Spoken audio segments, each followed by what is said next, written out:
नमस्कार साथियों, आप सभी लोगों का दर्पण क्लासेज करौली में हार्दिक स्वागत है मित्रों। हम लोग नस्लें पढ़ रहे थे पशुओं की, जिसमें गाय और बकरी की आप लोग नस्लें पढ़ चुके हो। अब अगली हम लोग नस्लें पढ़ते हैं भैंस की। आज से भैंस की नस्ल आपकी स्टार्ट कर रहे हैं। सबसे पहले हम लोग देखते हैं कि नस्ल पढ़ने से पहले भैंस की कुछ सामान्य जो जानकारी है भैंस से संबंधित, जिनसे संबंधित क्वेश्चन कई बार पूछ लिए जाते हैं आपके, वो क्या है आपके। फिर हम लोग एक एक नस्ल को पढ़ेंगे।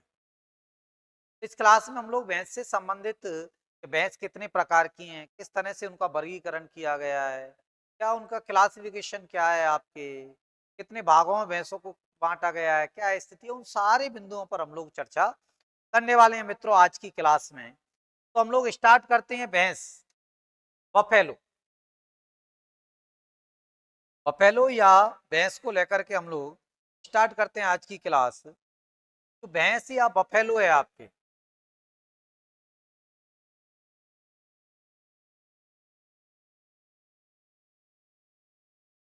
सबसे पहले हम लोग देखते हैं कि जो बफेलो है या जो भैंस है, इस भैंस का सबसे पहले देखते हैं हम लोग वर्गीकरण। भैंस का क्या देखते हैं हम लोग, वर्गीकरण देखते हैं सबसे पहले। वर्गीकरण इस प्रकार से हम लोगों ने गाय बकरी इनके वर्गीकरण एक एक अलग अलग तरीके से देखा था। आपने देखा था कि जगत कौन सा है, गण कौन सा है, फैमिली कौन सी है आपके, जीनस कौन सा है, स्पीसीज कौन सी है, प्रत्येक बिंदु पर हम लोगों ने बातें की। तो उसी प्रकार से हम लोग इन पर बातें करते हैं। तो जो भैंस का जो वर्गीकरण है, उस वर्गीकरण पर यदि बात की जाए तो हम लोग इस भैंस के वर्गीकरण में कौन कौन सी चीजें देखने वाले हैं हम लोग। तो देखो कौन कौन सी चीजों पर भैंस के वर्गीकरण में हम लोग बातें करने वाले हैं आपसे। तो एक तो किंगडम, जिसको आप लोग जगत कहते हो। आप लोग क्या कहते हो, जगत कहते हो, मतलब किंगडम। एक तो किंगडम पर बातें करने वाले हैं कि किंगडम कौन सा होगा।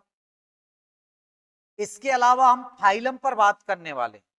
फाइलम पर मतलब केपीसी होता है, KPC order. KPC order, family, genus और स्पीसीज। केपीसी मतलब जगत, के किंगडम हो गया। फाइलम, जिसको हिंदी में क्या बोलोगे आप लोग, संघ बोलते हो। हिंदी में क्या बोलते हो आप लोग, संघ बोलते हो। संघ तो इंग्लिश में फाइलम बोलते हैं। एक फाइलम हो गया, और एक क्लास, जिसको आप हिंदी में बोलते हो वर्ग, क्लास,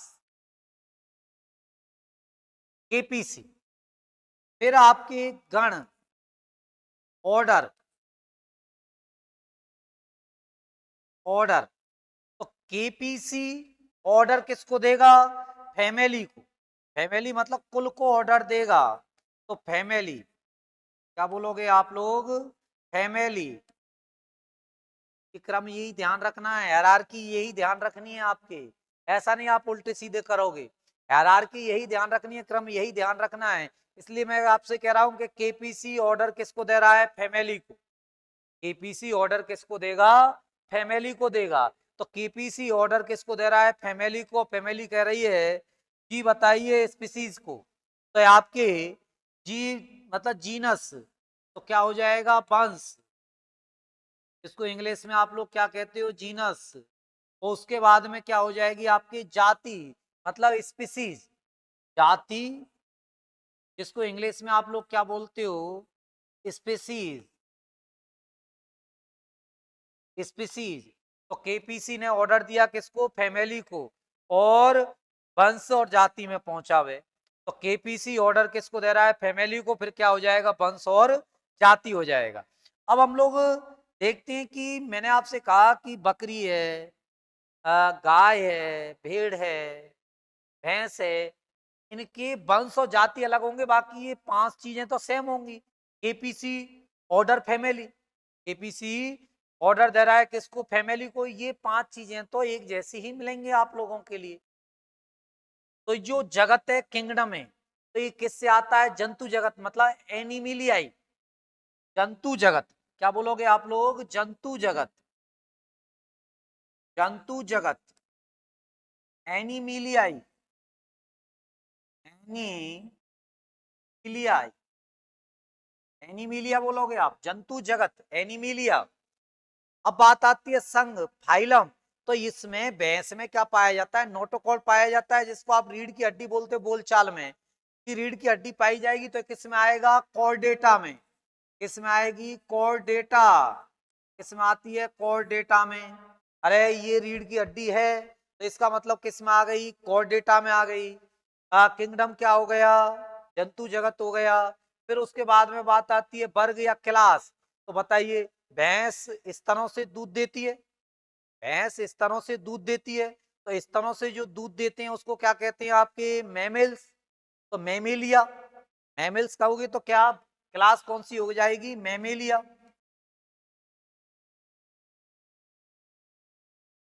मैमेलिया क्लास हो जाएगी, मैमल्स में आती हैं। अब बात आती है ऑर्डर। तो ऑर्डर मैंने आपको क्या बताया था, ऑर्टियोडेक्टाइल। क्या ऑर्डर है आपके, ऑर्टियोडेक्टाइला। क्या है आपके, ऑर्टियोडेक्टाइला, ऑर्टियोडेक्टाइला, ऑर्टियोडेक्टाइला,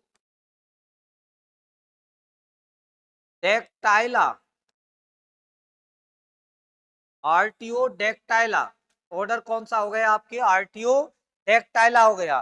फिर बात आती है फैमिली। तो फैमिली कौन सी बताई थी आपको, बोविडी। कौन सी फैमिली है आपकी, बोविडी, बोविडी फैमिली का है आपकी। तो ये 5 हैं आपके। यदि भैंस का वर्गीकरण आप लोग देखोगे तो भैंस के वर्गीकरण में 5 आते हैं, किंगडम है, फाइलम है, क्लास है, ऑर्डर है और फैमिली है।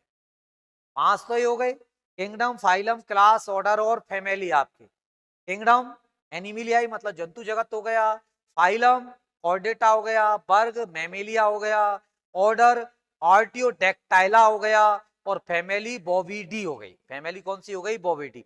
अब बात आती है वंश और जाति। तो वंश और जाति, बुवेलिस। कौन सा है आपके वंश, बुवेलिस, बुवेलिस। और जाति बुवेलिस, बुवेलिस, बुवेलिस, बुवेलिस, बुवेलिस, बुवेलिस। तो बुवेलिस, बुवेलिस। जाति कौन सी हो गई आपके, बुवेलिस, बुवेलिस हो गई आपके। तो बुवेलिस, बुवेलिस आपके जाति हो गई। तो ये आपके क्लासिफिकेशन है, वर्गीकरण है किसका, भैंस का। भैंस का क्लासिफिकेशन है। यदि आपसे पूछा जाए भैंस का क्लासिफिकेशन, तो आप आंसर से आंसर दे सकते हो। भैंस का क्लासिफिकेशन है आपके सामने जो है, वो किसका क्लासिफिकेशन है, तो ये भैंस का क्लासिफिकेशन है। ये आपके भैंस का क्या है, क्लासिफिकेशन है। अब ये भैंस का क्लासिफिकेशन हो गया आप लोगों के सामने, जिसमें किंगडम या जगत आपने बताया है एनिमिलियाई है। तो जंतु जगत हो गया, भाई भैंस क्या है, एक जंतु है। आपको रटने की जरूरत ही नहीं है, वैसी चीजें याद हो जाती है, जबरदस्ती आप रटने की कोशिश करते हो। देखो, भैंस क्या है, तो जंतु है, तो क्या कह दिया आपने, जंतु जगत कह दिया, जंतु जगत का कह दिया आपके। मतलब क्या कहोगे, एनिमल। जंतु क्या कहते हैं, एनिमल, तो एनिमिलिया। अब उसके बाद में रीढ़ की हड्डी है, नोटोकॉर्ड है, तो आपने क्या कह दिया, फाइलम, कॉर्डेटा बोल दिया, कॉर्डेटा बोल दिया फाइलम को। फिर ये अपने बच्चों को स्तनों के सहयोग से दूध पिलाता है, और जो स्तनों के सहयोग से दूध पिलाते हैं उनको क्या कहते हैं, मैमिलिया, मैमिल्स प्राणी है। तो ये क्या हो गया, मैमिलिया क्लास हो गई। फिर ऑर्डर, तो ऑर्टियोडेक्टाइला हो जाएगा, फैमिली बोविडी हो जाएगी, ताकि वंश बुवेलिस और जाति बुवेलिस, बुवेलिस हो जाएगी। तो ये आपके भैंस का वर्गीकरण है। आपके भैंस का क्या है, ये वर्गीकरण है आप लोगों के सामने ये है। वो किसका है, भैंस का वर्गीकरण है मित्रों। अब फिर उसके बाद में बात आती है कि जो भैंस है, के बाद में बात आती है कि जो भैंस है आपकी, इस भैंस का यदि आप लोगों से पूछा जाए वैज्ञानिक नाम क्या है, यदि आप लोगों से पूछा जाए कि भैंस का वैज्ञानिक नाम, साइंटिफिक नेम क्या है भैंस का, वैज्ञानिक नाम क्या है, तो बुवेलिस, बुवेलिस ही है। वैज्ञानिक नाम क्या है इस भैंस का, तो बुवेलिस, बुवेलिस है, बुवेलिस बूवेलिस है। तो वैज्ञानिक नाम क्या हो गया? बूवेलिस, बूवेलिस हो गया। तो भैंस का यदि आपसे पूछा जाए वैज्ञानिक नाम क्या है, तो भैंस का वैज्ञानिक नाम क्या हो जाएगा? बूवेलिस, बूवेलिस हो जाएगा। ये भैंस का वैज्ञानिक नाम है बूवेलिस, बूवेलिस। और देखें भैंस से संबंधित तो और कौन सी चीजें? तो विश्व की सर्वश्रेष्ठ भैंस की नस्लें कहां पर हैं? विश्व की सर्वश्रेष्ठ भैंस की नस्ल, विश्व की सर्वश्रेष्ठ, विश्व की सर्वश्रेष्ठ भैंस की नस्ल, भैंस की नस्लें, यदि आपसे पूछा जाए कि विश्व की सर्वश्रेष्ठ भैंस की नस्ल कहां पाई जाती है, तो विश्व की सर्वश्रेष्ठ भैंस की नस्ल कहां पाई जाती है? तो आपको ध्यान रखना है भारत में पाई जाती है। कहां पाई जाती है मित्रों? भारत में पाई जाती है। तो विश्व की सर्वश्रेष्ठ भैंस की नस्ल यदि पूछी जाए कि विश्व में सर्वश्रेष्ठ भैंस की नस्ल कहां पर है, तो विश्व की सर्वश्रेष्ठ भैंस की नस्ल किस देश की है? भारत की। या विश्व में सर्वश्रेष्ठ भैंसें कहां पाई जाती हैं? तो भारत में पाई जाती हैं। अच्छी किस्म की नस्ल की भैंसें कहां हैं? तो भारत में पाई जाती हैं। तो भारत में सर्वश्रेष्ठ भैंस की नस्ल कहां मिलती है? तो भारत में मिलती है। और भारत को भैंस का उद्भव स्थल माना जाता है या उत्पत्ति स्थल माना जाता है। तो यदि आपसे कहा जाए कि भैंस का उत्पत्ति स्थल या उद्भव स्थल किसको माना जाता है, तो भैंस का उद्भव स्थल या उत्पत्ति स्थल, भैंस का उद्भव स्थल, तो भैंस का उद्भव स्थल किस देश को माना जाता है या किस स्थान को माना जाता है? तो भैंस का जो उद्भव स्थल है वो किसको माना जाता है? तो आपको ध्यान रखना है भारत को माना जाता है। कि यदि ऐसा कभी क्वेश्चन आ जाए, तो यदि ऐसा क्वेश्चन आप लोगों से कभी पूछ लिया जाए कि भैंस का उत्पत्ति स्थल या उद्भव स्थल किसको माना जाता है, तो भारत को माना जाता है। भारत को भैंस का उद्भव स्थल या उत्पत्ति स्थल माना जाता है। विश्व की सर्वश्रेष्ठ भैंस की नस्लें कहाँ हैं? भारत में।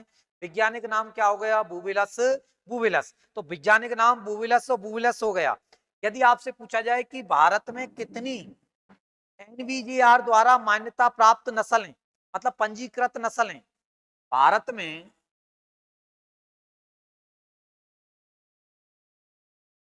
एनवीएजीआर द्वारा पंजीकृत या रजिस्टर्ड पंजीकृत नस्लें, एनवीएजीआर द्वारा कितनी भारत में पंजीकृत नस्लें बताई गई हैं? तो कितनी पंजीकृत नस्लें बताई गई हैं? तो 20 पंजीकृत नस्लें बताई गई हैं इंडिया में। कुल कितनी पंजीकृत नस्लें बताई गई हैं? तो आंसर क्या हो जाएगा? 20 पंजीकृत नस्लें बताई गई हैं आपके इंडिया में। यदि भैंस में गुणसूत्रों की संख्या आपसे पूछी जाए, भैंस में गुणसूत्रों की संख्या यदि आप लोगों से पूछी जाए कि भैंस में कितने गुणसूत्र पाए जाते हैं, मतलब दोगुणित गुणसूत्रों की संख्या भैंस में कितनी होती है, तो आप लोगों को ध्यान रखना है भैंस में दोगुणित गुणसूत्रों की संख्या कितनी होती है? 50 होती है। तो भैंस में दोगुणित गुणसूत्रों की संख्या कितनी पाई जाती है? तो 50 दोगुणित गुणसूत्रों की संख्या है। एक 48 एक अलग मुद्दा है, 48 वाला। आप लोगों को 50 ध्यान रखना है। यदि डायरेक्ट पूछा जाता है तो वो अभी मैं विभाजन में आपको बताने वाला हूं। यदि डायरेक्ट आपसे पूछा जाता है कि भैंस में गुणसूत्र या दोगुणित गुणसूत्रों की संख्या होती है, तो आंसर क्या टिक करके आना है? आपको 50 टिक करके आना है। भैंस में 50 गुणसूत्र पाए जाते हैं। भैंस में कुल कितने गुणसूत्र पाए जाते हैं? 50। अब भैंस को काली होती है ज्यादातर, इसलिए ब्लैक डायमंड भी कहा जाता है। भैंस का उपनाम क्या है? तो ये जो भैंस है, भैंस को ब्लैक डायमंड भी कहा जाता है। ब्लैक डायमंड, डायमंड भी कहा जाता है। तो भैंस को ब्लैक डायमंड के नाम से भी किसको जाना जाता है? भैंस को जाना जाता है ब्लैक डायमंड के नाम से। तो ब्लैक डायमंड भी किसको कहा जाता है? भैंस को कहा जाता है। तो भैंस को ब्लैक डायमंड कहा जाता है। गुणसूत्रों की संख्या 50 होती है। भारत में एनवीजीआर द्वारा कितनी रजिस्टर्ड नस्लें हैं? तो 20 रजिस्टर्ड नस्लें आपकी। भैंस का उद्भव स्थल भारत को माना जाता है। विश्व की सर्वश्रेष्ठ भैंस की नस्लें कहां पर मिलती हैं? भारत में। और भैंस का वैज्ञानिक नाम क्या हो गया? बूवेलिस, बूवेलिस भैंस का क्या हो गया? वैज्ञानिक नाम हो गया। तो ये इस तरह की एक सामान्य जानकारी है एक तो भैंस से संबंधित, जो आप लोगों को ध्यान रखनी है, आप लोगों की एग्जाम की दृष्टि से काम की है आपकी। तो ये चीजें आप लोगों को ध्यान रखनी है। इसके अलावा और बातें की जाएं कि जो भैंस है इन भैंसों को कितने प्रकारों में बांटा गया है, विश्व में कितने प्रकार की भैंसें पाई जाती हैं? तो यदि आपसे कहा जाए कि जो विश्व में कुल कितने प्रकार की भैंसें पाई जाती हैं, तो भैंसें, यदि आपसे कहा जाए कि जो भैंसें विश्व में कुल कितने प्रकार की भैंसें पाई जाती हैं, तो आप लोगों को ध्यान रखना है विश्व में कुल कितने प्रकार की भैंसें पाई जाती हैं। यदि आप लोगों से पूछा जाए तो 2 प्रकार की भैंसें पाई जाती हैं पूरे विश्व में। 2 प्रकार की भैंसें पाई जाती हैं विश्व में। यदि विश्व स्तर पर देखा जाए कि कितने प्रकार की भैंसें पाई जाती हैं, तो विश्व स्तर पर आपको बताना है कि विश्व स्तर पर कुल कितने प्रकार की भैंसें पाई जाती हैं। तो 2 प्रकार की भैंसें पाई जाती हैं। और कौन कौन सी हैं 2 प्रकार? यदि उन 2 प्रकारों पर आप लोग बात करोगे कि भी कौन कौन से 2 प्रकार हैं जिनकी पाई जाती है, तो एक एशियन भैंस है और एक अफ्रीकन भैंस है। एक तो कौन सी है? एशियन भैंस, एशियन, एक तो है एशियन भैंस और एक है आपकी अफ्रीकन भैंस। एक कौन सी है? अफ्रीकन भैंस है। एक तो एशियन भैंस है और एक कौन सी है आपके? अफ्रीकन भैंस है। तो 2 प्रकार की भैंस पाई जाती है, एक एशियन और एक अफ्रीकन भैंस। अफ्रीकन भैंस हमको पढ़ने के लिए नहीं है, हमारे सिलेबस में अफ्रीकन भी नहीं है, पूरी एशियन भी नहीं है, भी एशियन भैंस भी पढ़ने के लिए नहीं मिलेंगी आपको। तो पर 2 टाइप की है, एक एशियन भैंस है और एक कौन सी आपके? अफ्रीकन भैंस है। अब ये जो एशियन भैंस है, ये जो आप लोग एशियन भैंस पढ़ रहे हो, एशियन भैंस भी 2 प्रकार की है। और एशियन भैंस जो 2 टाइप की है, एशियन भैंस भी कितने टाइप की होती हैं? 2 टाइप की। एक तो एशियन भैंस कौन सी होंगी? पालतू, पालतू एशियन भैंस। एक तो है आपके पालतू एशियन भैंस, तो एक तो पालतू एशियन भैंस है आपकी। एशियन भैंस भी 2 प्रकार की है, एक पालतू एशियन भैंस है, एक जंगली भैंस है, जंगली एशियन भैंस है, जंगली एशियन भैंस है। तो एक पालतू एशियन भैंस और एक कौन सी आपके? जंगली एशियन भैंस है। तो एक पालतू एशियन भैंस है और एक जंगली एशियन भैंस है। अब आप लोगों के कौन सी है? पालतू वाली एशियन भैंस पढ़नी है आपके सिलेबस। आप लोगों के सिलेबस में पालतू जो एशियन भैंस है वो पढ़नी है। तो ये जो पालतू एशियन भैंस है ये 2 प्रकार की होती हैं। पालतू जो एशियन भैंस है वो भी कितने प्रकार की होती हैं? 2 प्रकार की होती हैं। एक तो होती है रिवर भैंस, मतलब जलीय भैंस। एक तो कौन सी होती है? रिवर भैंस, रिवर्स पालतू भैंस, या इसको कहते हैं जलीय भैंस। तो एक तो होती है रिवर भैंस या कौन सी होती है? जलीय भैंस। तो एक तो रिवर भैंस या जलीय भैंस होती है और एक होती है आपकी कौन सी? स्वेप भैंस। एक कौन सी होगी आपकी? स्वेप भैंस होती है आपकी। एक कौन सी होती है आपके? स्वेम, स्वेम्प भैंस होती है, या इसी को कहते हैं दलदली भैंस। स्वेम भैंस या इसी को क्या कहोगे आप? दलदली भैंस के नाम से भी जाना जाता है इसको। तो इस प्रकार से कुल जो भैंस हैं वो भैंस, भैंस 2 प्रकार की होती है, एक एशियन एक अफ्रीकन भैंस। एक तो एशियन हो गई और एक कौन सी हो गई? अफ्रीकन भैंस। अब एशियन भैंस 2 प्रकार की है, एक पालतू एशियन भैंस और एक जंगली एशियन भैंस। पालतू एशियन भैंस है वो 2 प्रकार की है, फिर जलीय और दलदली। जलीय मतलब रिवर भैंस और दलदली भैंस मतलब स्वेम्प भैंस भी कहते हैं इनको। तो इस प्रकार से हमारे जो सिलेबस में मेन रूप से हम लोगों को पढ़ना है वो रिवर और स्वीप भैंस में पढ़ना है। किसमें पढ़ना है? रिवर और स्वीप भैंस में पढ़ना है। और मेन रूप से इंडिया में कौन सी है? रिवर भैंस है, तो यहाँ ही फोकस करना है आप लोगों के लिए। तो इस तरह से आपके ये विभाजन है भैंसों का। कभी यदि वर्गीकरण आप लोगों से पूछ लिया जाए तो ये पूरा की पूरा वर्गीकरण है किसका? भैंसों का। ये भैंसों का पूरा की पूरा वर्गीकरण है। अब उसके बाद में देखो बात आती है कि ये जो आपने ये पढ़ा था कि इनमें अंतर क्या है? रिवर भैंस और स्वीप भैंस, मतलब जलीय भैंस और दलदली जो भैंस है। जलीय भैंस और जो दलदली भैंस है, ये जलीय और दलदली भैंस है, इसमें अंतर क्या है? यदि हम लोग इसमें अंतर देखें कि जो जलीय और दलदली भैंस है, एक तो कौन सी आपकी? जलीय भैंस। एक तो क्या कह रहे हो आप लोग? जलीय भैंस, जलीय भैंस है। एक तो जलीय भैंस और दूसरी कौन सी बता रहे हो आप? दलदली भैंस, दलदली भैंस। तो जलीय भैंस और जो दलदली भैंस है, इस जलीय भैंस और दलदली भैंस दोनों में अंतर किस चीज का है?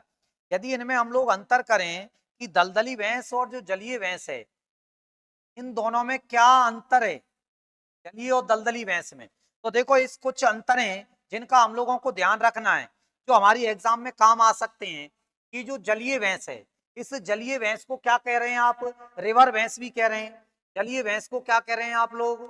रिवर भैंस के नाम से भी इसको जान रहे हैं, रिवर भैंस के नाम से जान रहे हैं जलीय भैंस को। अब ये जल में रहती है तो नदी भैंस भी कह देते हैं हम लोग। क्या कह देते हैं इसको? नदी में रहती है, रिवर में रहती है तो नदी भैंस या रिवर भैंस कह देते हैं। जल में रह रही है, जलीय भैंस बोल दिया आप लोगों ने। इस प्रकार की भैंसें मेन रूप से भारत में, तो इसलिए भारतीय भैंस बोल दिया इनको। क्या बोल दिया आप लोगों ने? भारतीय भैंस। क्या नाम दे दिया इन्हीं का? नाम क्या दे दिया आप लोगों ने? भारतीय भैंस नाम दे दिया। अभी जल में रह रही हैं तो इसका मतलब तापमान कम सहन कर पाती हैं, तो कम गर्मी सहनशीलता रहती है इसकी। कम गर्मी सहनशीलता, कम गर्मी, कम गर्मी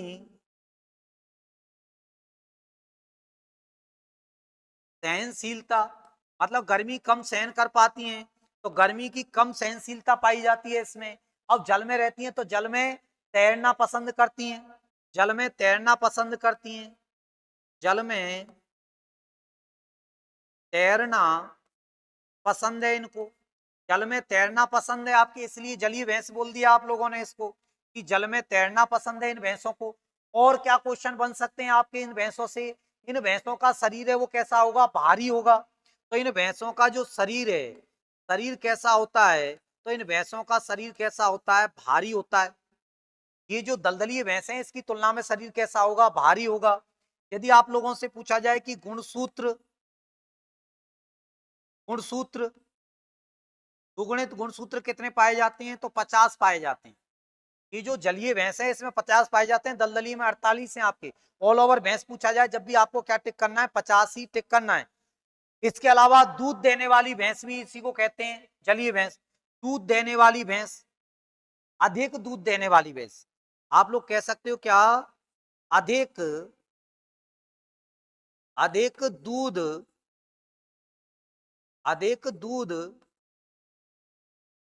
देने वाली भैंस। अधिक दूध देने वाली भैंस किसको कहा जाता है? दलदली, सॉरी, जलीय भैंस को कहा जाता है। तो जलीय भैंस को अधिक दूध देने वाली भैंस कहा जाता है। और यदि एनसीईआरटी का हम लोग डाटा मानकर चलें तो लगभग अधिक दूध देने वाली भैंस है, लगभग उसमें डाटा बताया जाता है आपके गवर्नमेंट किताबों में कि 1300 से 2000, 1300 से 2000 लीटर पर 300 दिन में, प्रति 300 दिन में लगभग इतना देती है। इस प्रकार की जो भैंस हैं, जो जलीय भैंस हैं, वो मुख्यतः कहाँ पाई जाती हैं? तो इस प्रकार की भैंसें देखो कहाँ पाई जाएंगी? भारत में पाई जाती है। इसके अलावा पाकिस्तान में इस प्रकार की भैंसें आपको मिल जाएंगी। तो भारत है, पाकिस्तान है, उसमें मिल जाएगी। मध्य पूर्वी एशियाई है, मध्य पूर्वी एशियाई देश है, उनमें मिल जाएगी। इसमें मिल जाएगी मध्य पूर्वी एशियाई देश, मध्य पूर्वी एशियाई देश, मध्य पूर्वी एशियाई देशों में मिल जाएगी। मध्य पूर्वी एशियाई देशों में कौन सा आता है? जैसे यूनान है, इटली है आपके, दक्षिण पूर्वी यूरोप है। ये सब किस में आते हैं? मध्य पूर्वी एशियाई देशों में आते हैं। किस में आते हैं? मध्य पूर्वी एशियाई देशों में आते हैं आपके। तो आप लोगों को ध्यान रखना है, मध्य पूर्वी जो एशियाई देश हैं, इस मध्य पूर्वी एशियाई देशों में कौन सा आ जाएगा आपके? तो इटली आ जाएगा, यूनान है, वो भी इसमें आता है। तो इटली है, यूनान है, दक्षिणी पूर्वी यूरोप है, दक्षिणी पूर्वी कौन सा है? यूरोप है, दक्षिणी पूर्वी यूरोप है। इसके अलावा यूएसएसआर है। ये आपके हैं। तो भारत, पाकिस्तान और मध्य पूर्वी एशियाई देश, इनमें कौन सी भैंस देखने को मिलती है? तो जलीय भैंस देखने को मिलती है। तो भारत में कौन सी हो गई? जलीय भैंस हो गई आपके भारत में। अब बात आती है किसकी? दलदली की। यदि दलदली में आप लोग देखोगे कि दलदली जो भैंस हैं, कि दलदली भैंसों को किन नामों से और जाना जाता है? तो इस दलदली भैंस को क्या कहते हैं हम लोग? तो इस दलदली भैंस का नाम हो गया स्वीप भैंस। स्वीप भैंस भी दलदली भैंस को कह रहे हैं आप लोग। और किन नामों से जाना जाएगा दलदली भैंस को? तो कीचड़ में रहती है इसलिए कीचड़ भैंस कहते हैं, या मड बफेलो कहते हैं। कीचड़ भैंस, दलदल या कीचड़, कीचड़ भैंस कहते हैं, या इंग्लिश में इसको कहा जाता है आपके मुड बफेलो, मुड बफेलो भी कहा जाता है आपकी कीचड़ भैंस, क्योंकि कीचड़ में पाई जाती है। तो कीचड़ भैंस, स्वेप भैंस, कीचड़ भैंस कह रहे हैं क्योंकि कीचड़ में पाई जा रही है। अब इसमें जो गुणसूत्र हैं, यदि आपसे पूछा जाए कि गुणसूत्र कितने पाए जाएंगे, तो जो दुगुणित गुणसूत्रों की संख्या है वो इसमें कितनी होगी आपकी 48। तो जलीय में तो कितनी होती है 50, और इसमें कितनी होती है 48 होती है। शरीर कैसा होगा, देखो यहाँ शरीर भारी है, यहाँ शरीर हल्का होगा। शरीर शरीर भार हल्का, मतलब ज्यादा भारी भैंस नहीं होती है, शरीर भार हल्का पाया जाता है। तो शरीर भार कैसा पाया जाएगा, हल्का पाया जाएगा। इसकी तुलना में दूध कम देगी, आपके दूध कम देगी, तथा इसमें गर्मी सहन करने की क्षमता कम है, इसमें गर्मी सहन करने की क्षमता क्या है, ज्यादा है। तो अधिक गर्मी सहनशीलता, तो इसमें अधिक गर्मी सहनशीलता है, अधिक गर्मी सहनशीलता। तो गर्मी ज्यादा सहन करने की क्षमता पाई जाती है, तो अधिक गर्मी सहनशीलता भी है इसमें। मांस उत्पादन, मांस मेन रूप से इसका जो उपयोग है वो कहाँ किया जाता है, तो बोझा ढोने और मांस उत्पादन। तो इसका मेन रूप से एक तो है मांस उत्पादन, मांस उत्पादन में उपयोगी है भैंसें। इसके अलावा बोझा ढोने के लिए, बोझा ढोने के लिए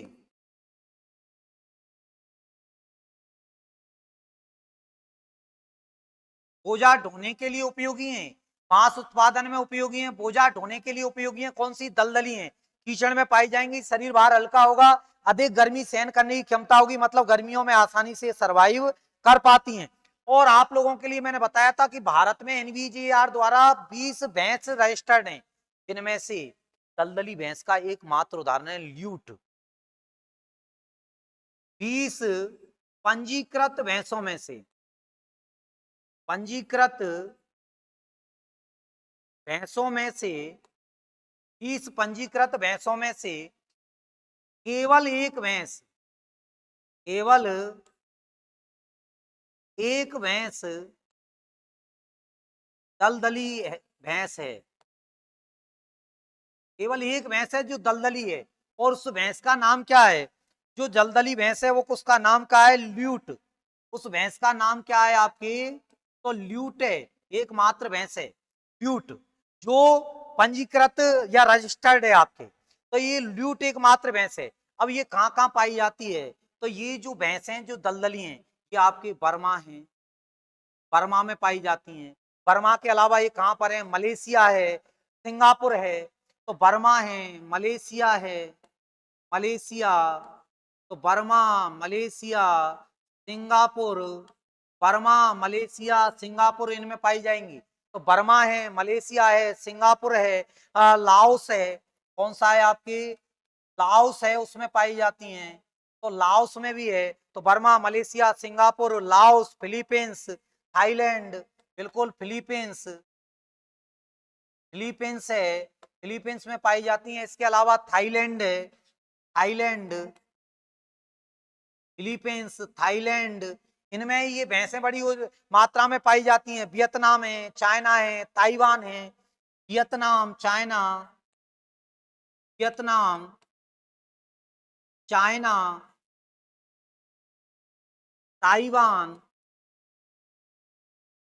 ताइवान, इन स्थानों पर ये भैंसें उच्च मात्रा में पाई जाती हैं। ताइवान है, हांगकांग है, बिल्कुल हांगकांग इसमें आता है। हांगकांग में भी दलदली भैंसें ही पाई जाती हैं। तो ये आपकी जलीय भैंस और कौन सी हैं, दलदली भैंस हैं। जलीय भैंस और दलदली भैंसें, तो जलीय भैंस रिवर्स भैंस, नदी भैंस कहलाती हैं। भारतीय भैंसें कम गर्मी सहन है, इनमें गर्मी सहन करने की क्षमता ज्यादा है, शरीर हल्का है, गुणसूत्र इनमें 48 है, इनमें 50 है। ये दूध ज्यादा देती हैं, ये कम देती हैं। ये मेन रूप से मांस और बोझा ढोने के काम में आती हैं। केवल 20 पंजीकृत में से एक ही केवल रजिस्टर्ड भैंस है दलदली की, कौन सी नस्ल, ल्यूट। ल्यूट जो भैंस है वही केवल पंजीकृत है आपकी। तो मात्र एक ही है जो ल्यूट है, वो क्या है आपके, पंजीकृत है। तो एकमात्र जो पंजीकृत नस्ल है वो कौन सी है आपके, ल्यूट है। तो ये मित्रों कुछ भैंसों का वर्गीकरण था, जिसके बारे में आप लोगों के लिए बताया था मैंने कि इस तरह से भैंसों का एक वर्गीकरण है। अब बात आती है, हम लोग भारतीय भैंसों पर जब बात करेंगे तो भारतीय भैंसों को कितने भागों में बांटा गया है, भारत में मुख्यतः कितनी नस्ल हैं, उनका कैसे वर्गीकरण है, उन पर भी हम लोग अगली क्लास में बात करने वाले हैं और नस्लों को पढ़ने वाले हैं मित्रों। तो आप लोग सभी सब्जेक्टों की क्लासें बेटर एक से एक अच्छे मैटर वाली चल रही हैं आपके, बहुत ही शानदार आपको मैटर दिया जा रहा है, इसलिए इसका लाभ उठाएं आप लोग। दर्पण क्लासेज करौली से लगातार जुड़े रहें आप लोग। जय हिंद, जय भारत।